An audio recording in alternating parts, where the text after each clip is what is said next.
Divine vlogs വിത്ത് ഇന്ദുവിലേക്ക് ഏവർക്കും സ്വാഗതം. എല്ലാവർക്കും എൻ്റെ നമസ്കാരം. ഈ ചാനൽ സബ്സ്ക്രൈബ് ചെയ്യാതെ കാണുന്നവരുണ്ടെങ്കിൽ സബ്സ്ക്രൈബ് ചെയ്യുക. നമ്മൾ ലളിതാ സഹസ്രനാമ സ്തോത്രത്തിൻ്റെ 80 ശ്ലോകങ്ങളുടെ സാമാന്യാർത്ഥം കണ്ടുകഴിഞ്ഞു. ഇനി 81-ാമത്തെ ശ്ലോകം മുതലൊന്ന് നോക്കാം. ഓം ശ്രീ മഹാദേവി നമഃ. പരാ പ്രത്യക്ഷിതി രൂപ പശ്യന്തി പരദേവത. പരാ അതായത് പരാ എന്ന ശബ്ദബ്രഹ്മസ്വരൂപിണിയായ ദേവി. ഇവിടെ ശബ്ദബ്രഹ്മത്തിൻ്റെ 4 അവസ്ഥകളെയാണ് പറയുന്നത്. പരാ, പശ്യന്തി, മധ്യമ, വൈഖരി. അത് ഇനി വരും ശ്ലോകങ്ങളിൽ നമുക്ക് കാണാം. ശബ്ദമുണ്ടാവുന്നത് ബോധത്തിൽ നിന്നാണ്. എന്തെങ്കിലും സംസാരിക്കാൻ ഉദ്ദേശിക്കുന്ന മാത്രയിൽ തന്നെ മൂലാധാരത്തിൽ ശബ്ദബ്രഹ്മം നിഷ്പന്ദമായി പ്രകാശിക്കുന്നു. ബോധത്തിൽ നിന്നും വേർപെടാതെ നിൽക്കുന്ന ആ അവസ്ഥയാണ് പരാ എന്ന് പറയുന്നത്.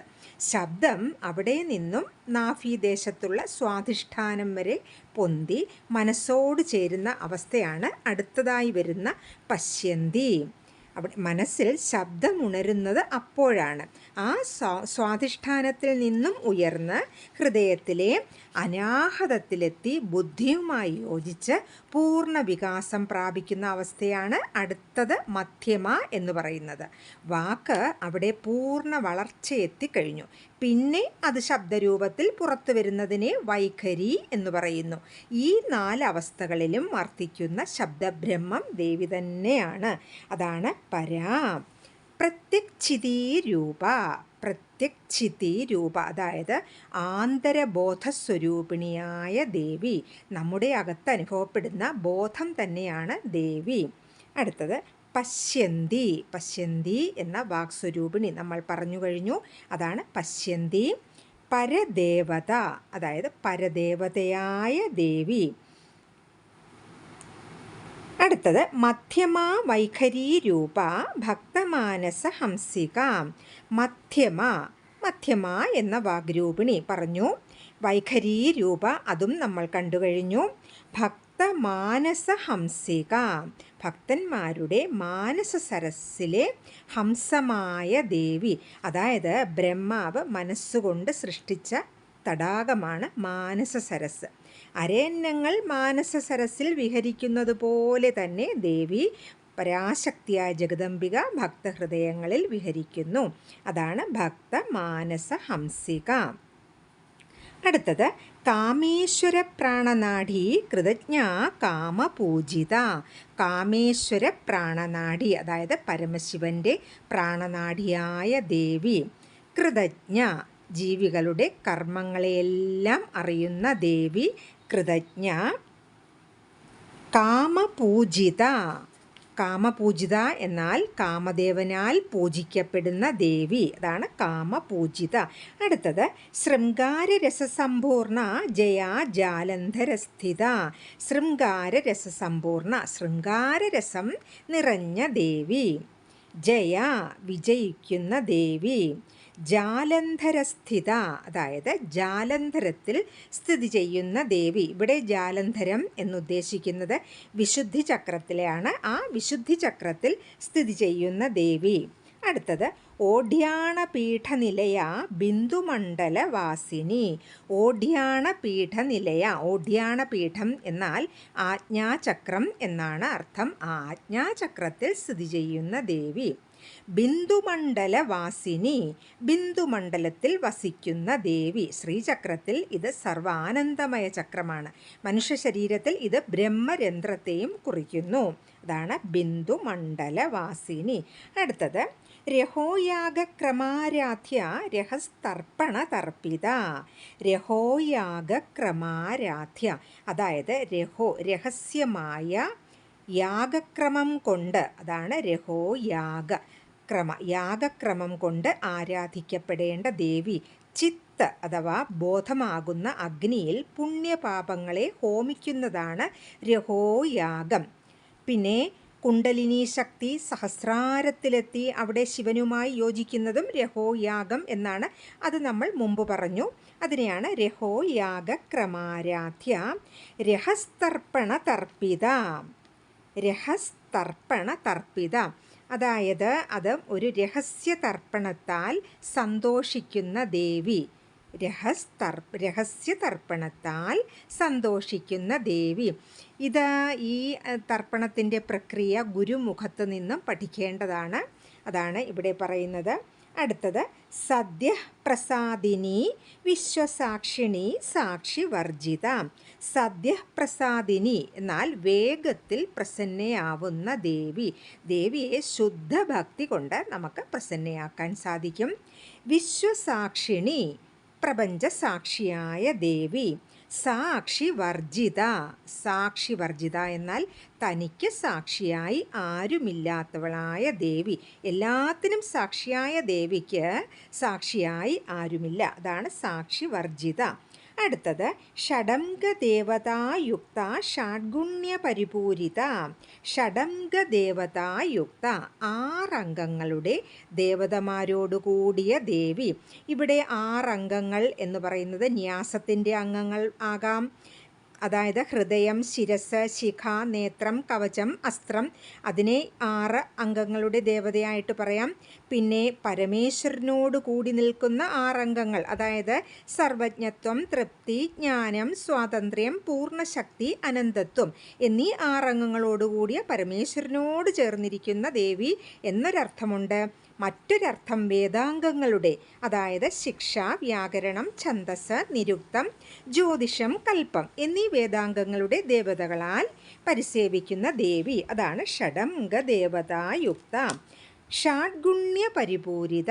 6 ഗുണങ്ങളും നിറഞ്ഞ ദേവി. എന്താണ് ദേവിയുടെ 6 ഗുണങ്ങൾ? നമ്മൾ മുമ്പ് കണ്ടു കഴിഞ്ഞു. ഐശ്വര്യം, വീര്യം, യശസ്, ശ്രീ, ജ്ഞാനം, വൈരാഗ്യം എന്നീ 6 ഗുണങ്ങളും നിറഞ്ഞ ദേവി. അതാണ് ഷാഡ്ഗുണ്യ പരിപൂരിത. അടുത്തത് നിത്യക്ലിന്ന നിരുപമ നിർവാണ സുഖദായിനി. നിത്യക്ലിന്ന എപ്പോഴും ആർദ്രയായ ദേവി. നിരുപമ തന്നോടുപമിക്കാൻ മറ്റൊന്നുമില്ലാത്ത ദേവി. നിർവാണ സുഖദായിനി നിർവാണ സുഖത്തെ നൽകുന്ന ദേവി അഥവാ മോക്ഷത്തെ നൽകുന്ന ദേവി. അടുത്തത് നിത്യാഷോഡശികാരൂപ ശ്രീകണ്ഠാർത്ഥ ശരീരിണി. നിത്യാഷോഡശികാരൂപ അതായത് 16 നിത്യാദേവതകളുടെ സ്വരൂപത്തിലുള്ള ദേവി. പ്രഥമ മുതൽ പൗർണമി വരെയുള്ള 15 തിഥികൾക്ക് അധിഷ്ഠാന ദേവതകളായി 15 നിത്യമാരുണ്ട്. ദേവി 16ാമത്തേതാണ്. അതാണ് നിത്യാഷോഡശികാരൂപ. ശ്രീകണ്ഠാർത്ഥ ശരീരിണി ശ്രീ പരമേശ്വരൻ്റെ പകുതി ശരീരമായിരിക്കുന്ന ദേവി. അടുത്തത് പ്രഭാവതി പ്രഭാരൂപ പ്രസിദ്ധ പരമേശ്വരി. പ്രഭാവതി പ്രഭാവതിയായ ദേവി. പ്രഭാരൂപ പ്രഭയുടെ രൂപത്തിലുള്ള ദേവി. പ്രസിദ്ധ പ്രസിദ്ധയായ എല്ലാവരാലും അറിയപ്പെടുന്ന ദേവി. പരമേശ്വരി പരമേശ്വരൻ്റെ പത്നിയായ ദേവി. അടുത്തത് മൂലപ്രകൃതിരവ്യക്ത വ്യക്താവ്യക്ത സ്വരൂപിണി. മൂലപ്രകൃതിയായ ദേവി. അതായത് എല്ലാ വസ്തുക്കളുടെയും ഉദ്ഭവസ്ഥാനമാണ് മൂലപ്രകൃതി. ശ്രീ വിദ്യാമന്ത്രത്തിൻ്റെ ഉദ്ഭവസ്ഥാനമെന്നും കുണ്ടലിനി എന്നും ഈ നാമത്തിന് അർത്ഥമുണ്ട്. അവ്യക്ത അതായത് അവ്യക്തമായ ദേവി. അപ്രത്യക്ഷയായവൾ. അതായത് മൂലപ്രകൃതിയിൽ നിന്നും ആദ്യം ഉണ്ടായ തലത്തിൻ്റെ മറ്റൊരു പേരാണ് അവ്യക്തം. അടുത്തത് വ്യക്താവ്യക്ത സ്വരൂപിണി. അതായത് വ്യക്തവും അവ്യക്തവുമായ സ്വരൂപത്തോടു കൂടിയ ദേവി. അവിദ്യയുടെ മറ നീങ്ങിയാൽ വ്യക്തവും അവിദ്യയുള്ളവർക്ക് അവ്യക്തയായും ദേവി ഇരിക്കുന്നു. അതാണ് വ്യക്ത അവ്യക്ത സ്വരൂപിണി. അടുത്തത് വ്യാപിനി വിവിധാകാര വിദ്യാസ്വരൂപിണി. വ്യാപിനി എങ്ങും വ്യാപിച്ചിരിക്കുന്ന ദേവി. അതാണ് വ്യാപിനി. വിവിധാകാര വിവിധ സ്വരൂപങ്ങളുള്ള ദേവി. വിദ്യാസ്വരൂപിണി അതായത് വിദ്യയുടെയും അവിദ്യയുടെയും സ്വരൂപത്തിലിരിക്കുന്ന ദേവി. മായയുടെ രൂപങ്ങളാണ് വിദ്യയും അവിദ്യയും എന്ന് പറയുന്നത്. അങ്ങനെ വിദ്യയുടെയും അവിദ്യയുടെയും സ്വരൂപത്തിലുള്ള ദേവി വിദ്യാവിദ്യ സ്വരൂപിണി. അടുത്തത് മഹാകാമേശനയന കുമുദാഹ്ലാദ കൗമുദി, അതൊറ്റ നാമമാണ്. മഹാകാമേശനയന കുമുദാഹ്ലാദ കൗമുദി, മഹാകാമേശ്വരൻ്റെ കണ്ണുകളാകുന്ന ആമ്പൽ പൂക്കളെ ആഹ്ലാദിപ്പിക്കുന്ന ചന്ദ്രികയായ ദേവി, അതാണ് മഹാകാമേശനയന കുമുദാഹ്ലാദ കൗമുദി. ദേവിയെ കാണുമ്പോൾ കാമേശ്വരൻ്റെ കണ്ണുകൾ പൂർണ്ണചന്ദ്രനെ കണ്ട ആമ്പൽ പൂക്കളെ പോലെ സന്തോഷത്താൽ വികസിക്കുന്നു. ദേവി പൂർണ്ണചന്ദ്രവദനയാണെന്നും പതിയുടെ പ്രേമ സർവസ്വമാണെന്നും ഭാവം. അതാണ് മഹാകാമേശനയന കുമുദാഹ്ലാദ കൗമുദി. അടുത്തത് ഭക്തഹാർദ തമോഭേദ ഭാനുമദ്ഭാനു സന്തതി. ഭക്തഹാർദ തമോഭേദ ഭാനുമദ്ഭാനു സന്തതി, ഭക്തഹൃദയങ്ങളിലെ ഇരുട്ടകറ്റുന്ന സൂര്യകിരണങ്ങളായ ദേവി, അതാണ്. ഒന്നും കൂടി പറയാം. ഭക്തഹൃദയങ്ങളിലെ ഇരുട്ടകറ്റുന്ന സൂര്യകിരണങ്ങളായ ദേവി. അജ്ഞാനമാണ് ഇരുട്ട് എന്ന് പറയുന്നത്. ദേവീ കൃപയാൽ സൂര്യോദയത്തിൽ ഇരുട്ടെന്ന പോലെ ഹൃദയത്തിലെ അജ്ഞാനവും നശിക്കുന്നു. അടുത്തത് ശിവദൂതി ശിവാരാധ്യ ശിവമൂർത്തി ശിവങ്കരി. ശിവദൂതി, ശിവനെ ദൂതനാക്കിയ ദേവി. അതായത് ശുംഭനിശുംഭന്മാരും ദേവിയും തമ്മിലുണ്ടായ യുദ്ധത്തിൽ ദേവി പരമേശ്വരനെ ദൂതനായി അയച്ചു എന്ന് ദേവി മഹാത്മ്യത്തിൽ പറയുന്നു. അതാണ് ശിവദൂതി. ശിവാരാധ്യ, ശിവനാൽ ആരാധിക്കപ്പെടുന്ന ദേവി. ശിവമൂർത്തി, ശിവസ്വരൂപിണിയായ ദേവി. ശിവനും ദേവിയും ഒന്നു തന്നെ എന്നാണ് ഈ നാമം കാണിക്കുന്നത്. അതാണ് ശിവസ്വരൂപിണിയായ ദേവി, ശിവമൂർത്തി. ശിവങ്കരി, ശിവങ്കരി എന്ന് വെച്ചാൽ സർവമംഗളങ്ങളും നൽകുന്ന ദേവി. അടുത്തത് ശിവപ്രിയ ശിവപര ശിഷ്ടേഷ്ട ശിഷ്ടപൂജിത. ശിവപ്രിയ, ശിവന് അത്യന്തം പ്രിയപ്പെട്ട ദേവി, അതാണ് ശിവപ്രിയ. ശിവപര, അതായത് ശിവനിൽ അതീവ താല്പര്യമുള്ള ദേവി. ശിവപര, ശിവനേക്കാൾ ഉയർന്ന സ്ഥാനമുള്ളവൾ എന്നും അർത്ഥമുണ്ട്. ശിഷ്ടേഷ്ട, അതായത് ശിഷ്ടന്മാർക്ക് പ്രിയപ്പെട്ട ദേവി.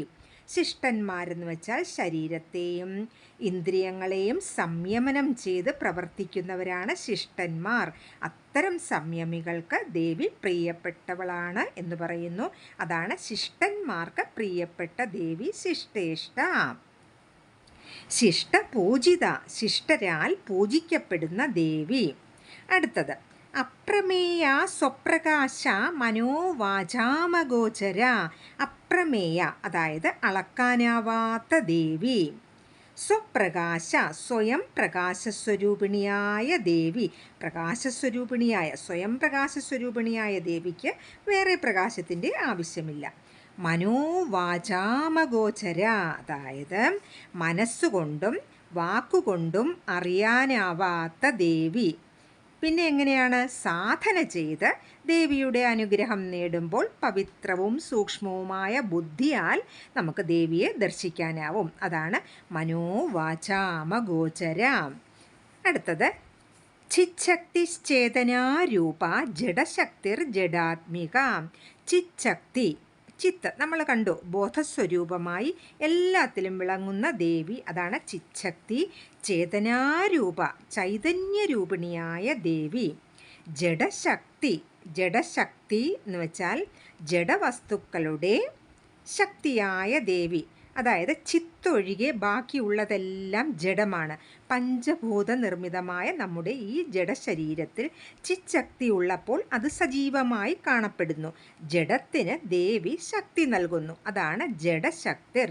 ജഡാത്മിക, ജഡപ്രപഞ്ചത്തിൻ്റെ രൂപത്തിലുള്ള ദേവി ജഡാത്മിക. അടുത്തത് ഗായത്രി വ്യാഹൃതി സന്ധ്യ ദ്വിജവൃന്ദ നിഷേവിത. ഗായത്രി, ഗായത്രിയായ ദേവി. വേദമാതാവെന്ന് പ്രസിദ്ധമായ ദേവതയും മന്ത്രവുമാണ് ഗായത്രി. ഗാനം ചെയ്യുന്നവനെ ത്രാണനം അഥവാ രക്ഷ ചെയ്യുന്നതുകൊണ്ട് ഗായത്രി എന്ന് പറയുന്നു. അടുത്തത് വ്യാഹൃതി, വ്യാഹൃതിയായ ദേവി. അതായത് പ്രണവം, ആ ഉ മ എന്നീ അക്ഷരങ്ങൾ ചേർന്ന പ്രണവവും അതിൽ നിന്ന് 3 വ്യാഹൃതികൾ, അതായത് ഭൂ ഭുവ സ്വഹ അതാണ് വ്യാഹൃതികൾ. അതിൽ നിന്നും 3 പാദങ്ങളുള്ള ഗായത്രിയും അതിൽ നിന്നും 3 വേദങ്ങളും ഉണ്ടായി എന്നാണ് പറയുന്നത്. അതുകൊണ്ട് ആദ്യം പ്രണവം, പിന്നെ വ്യാഹൃതി, പിന്നെ ഗായത്രി എന്ന മുറയിലാണ് ഗായത്രി ജപം നമ്മൾ ജപിക്കാറുള്ളത്. അങ്ങനെ വ്യാഹൃതിയായ ദേവി, അതായത് ഭൂ ഭുവ സ്വഹ, അതാണ് വ്യാഹൃതിയായ ദേവി.